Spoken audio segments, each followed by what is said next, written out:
All right, today we are digging into a pretty huge announcement, a proposed executive order to rename the Department of Defense. Now, this isn't just about changing the sign on a building. The argument we're going to explore is that changing the name is really about changing a whole national mindset. So let's get into the thinking behind it. It all started with this statement: super direct, no ambiguity. The proposal is to go back to a name the United States military hasn't officially used for over 75 years. So you gotta ask, what's the logic here? Why such a dramatic move? Let's unpack the argument. So here's how we're gonna break it all down. First, we'll look at the history, the argument for the original War Department. Then we'll get into the critique of our modern defense era.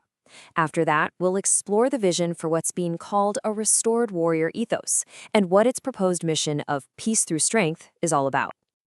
Okay, so the core proposal is an executive order for the Department of Defense to, and I'm quoting here, once again embrace this great lineage by going back to the name Department of War. To really get that, though, we have to jump in the time machine and look at its origins. The entire case for this change really rests on a historical argument. The idea is that the name Department of War is tied to a very specific and very successful legacy in the American military. This timeline really shows you the two different eras they're talking about. You've got the original War Department, established way back in 1789 by George Washington. And the people who support this change argue that under that name, the U.S. won big. We're talking total victory and huge conflicts like World War I and World War II. But then, in 1947, the name changed. And this new proposal? It's basically an attempt to hit the undo button. And this quote, well, it pretty much lays out the whole argument in a nutshell. It directly connects that 1947 name change to a shift in philosophy, using the term woke to describe it, and linking that decision to a completely different era of military outcomes. So that brings us to the main critique of this modern defense era. The whole reason this is being proposed now is based on a very specific take on how the military has performed since 1947. And here it is, the central claim. Since the department was renamed, the country just hasn't won a major war in that same decisive way. The source points to Korea, Vietnam, Iraq, and Afghanistan, and it's careful to say this is not a failure of the soldiers on the ground, but a failure of the entire mission to achieve what they call total victory. This really breaks that argument down even more clearly. It's a contrast in mindset. The idea is that before 1947, wars were fought for one reason: to win. Period.